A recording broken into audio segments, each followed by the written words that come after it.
اعوذ باللہ من الشیطان الرجیم، بسم اللہ الرحمن الرحیم۔ سورہ یونس آیت نمبر 21 میں اللہ تعالیٰ فرماتے ہیں، اور پھر ہم لوگوں کو تکلیف پہنچانے کے بعد اپنی رحمت سے ٹیز دیتے ہیں تو فوراً ہمارے احسان کو بھول کر پھر اللہ کی نشانیوں میں دھوکے دینے لوگوں کو شروع ہو جاتے ہیں۔ آپ فرما دیجئے، اللہ دھوکے کی سزا جلد دینے والا ہے۔ بے شک ہمارے بھیجے ہوئے فرشتے جو دھوکہ تم دے رہے ہو اسے لکھتے ہیں۔ آیت نمبر 22 میں اللہ تعالیٰ فرماتے ہیں، اللہ ہی ہے جو تمہیں سوکھی ہوئی زمین پر سمندر میں چلنے پھرنے کی توفیق دیتا ہے، یہاں تک کہ تم جب بوٹ میں سوار ہوتے ہو اور بوٹ لوگوں کو لے کر ریزنیبل ہو، ہوا کے جھونکوں سے یہ بوٹ چلتی ہے اور اس سے یہ لوگ خوش ہوتے ہیں کہ تو وہ ایک دم سے یہ بوٹ کو سڈنلی ہوا جھونکا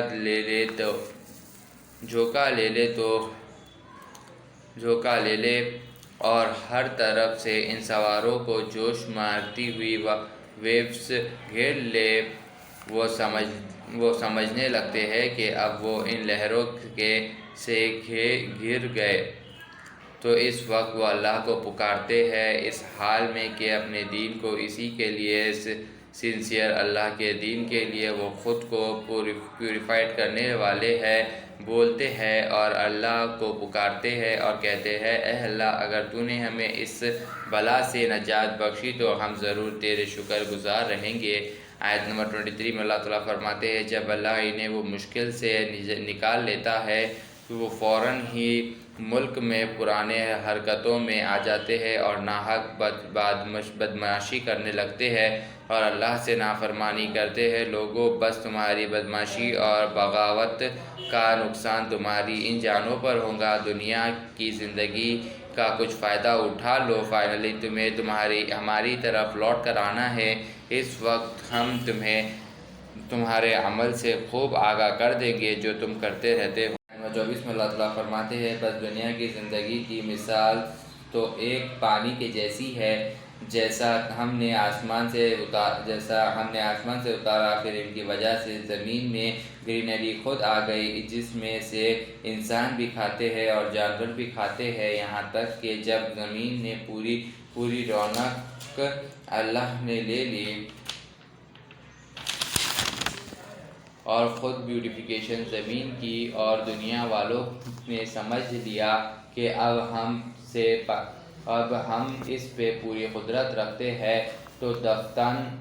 دفاتن اس سے رات اور دن میں ہمارا عذاب آ پہنچا۔ ہم نے اسے جڑ سے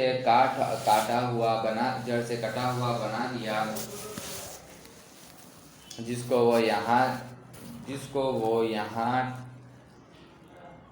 یہاں تھی ہی نہیں، جیسا کہ وہ یہاں تھی ہی نہیں، اسی طرح ہم نے لوگوں کے لیے نشانیاں کھول کر بیان کرتے ہیں جو فکر سے کام لیتے ہیں۔ آیت نمبر 25 میں اللہ تعالیٰ فرماتے ہیں، اللہ سلامتی کے گھر جنت کی طرف اللہ بلاتا ہے، جسے چاہتا ہے سیدھی راہ کی طرف بلا لیتا ہے۔ آیت نمبر 26 میں اللہ تعالیٰ فرماتے ہیں، ایسے لوگوں کے لیے جو نیک کام کرتے ہیں نیک ریوارڈ ہے، بلکہ اس میں اور ایکسٹرا کریں گے اللہ تعالیٰ، اور نہ ان کے فیس کالے ہوں گے اور نہ وہ ذلیل ہوں گے، یہ ہی اہل جنت ہے، اس میں ہمیشہ رہنے والے ہیں۔ آیت نمبر 27 میں اللہ تعالیٰ فرماتے ہیں، جنہوں نے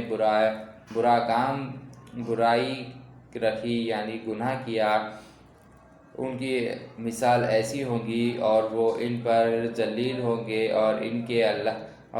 اللہ کے عذاب سے بچانے والا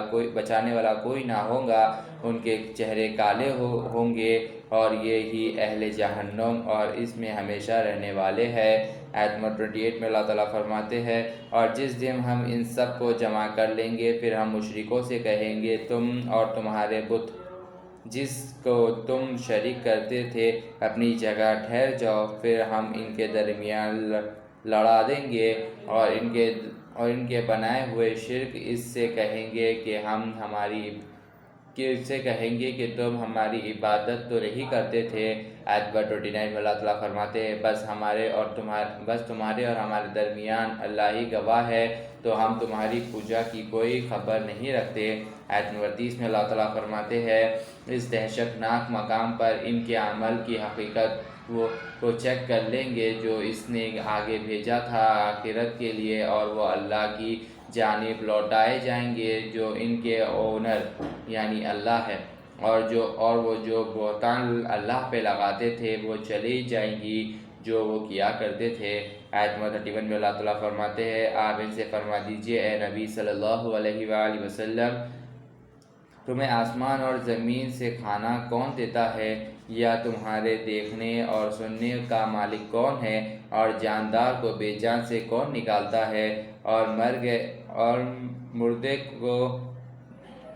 مر گئے چیز کو زندہ کون کرتا ہے، اور کائنات کا سسٹم کون چلاتا ہے، تو وہ بولیں گے اللہ۔ آپ فرما دیجئے کہ کیا تم اس سے ڈرتے نہیں۔ آیت نمبر 32 میں اللہ تعالیٰ فرماتے ہیں بس یہی عظمت والا قدرت والا اللہ ہی تو ہے، تم سچا رب بس اسی حق کے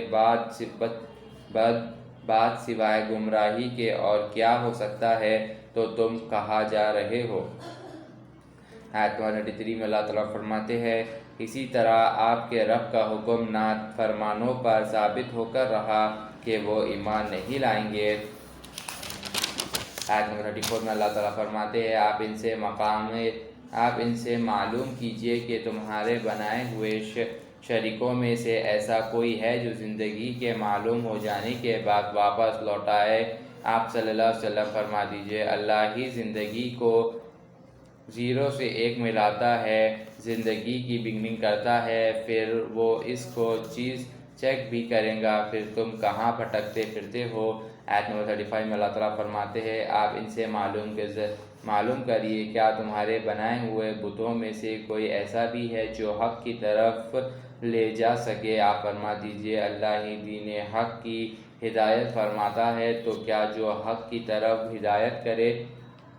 کہ زیادہ حقدار ہے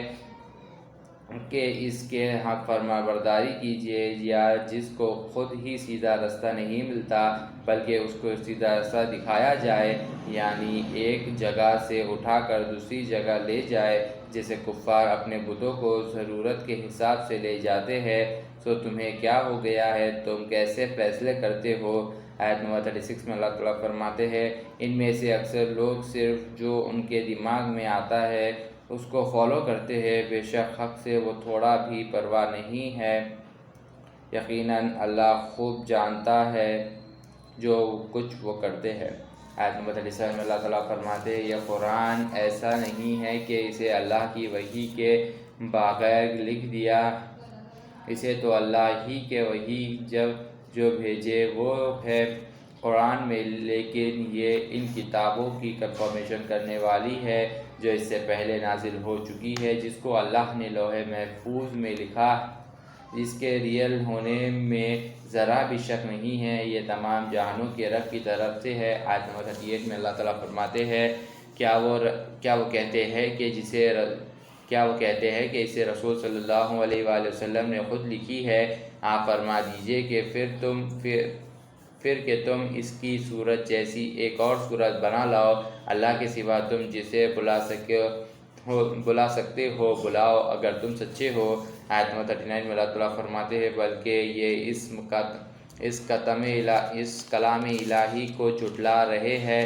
جس کی نالج بھی نہیں تھی اور نہ معلوم تھا، ابھی اس کی حقیقت بھی قرآن ان کے سامنے کھلی بھی نہیں تھی جو ان سے پہلے گزر چکے ہیں، آپ دیکھیں ان ظالموں کا کیا حال ہوگا۔ آیت نمبر 40 میں اللہ تعالیٰ فرماتے ہیں ان میں سے کوئی تو اس پر ایمان لائے گا اور انہی میں سے اس پر کوئی ایمان نہیں لائے گا، آپ کا رب لڑائی کرنے والوں کو خوب جانتا ہے۔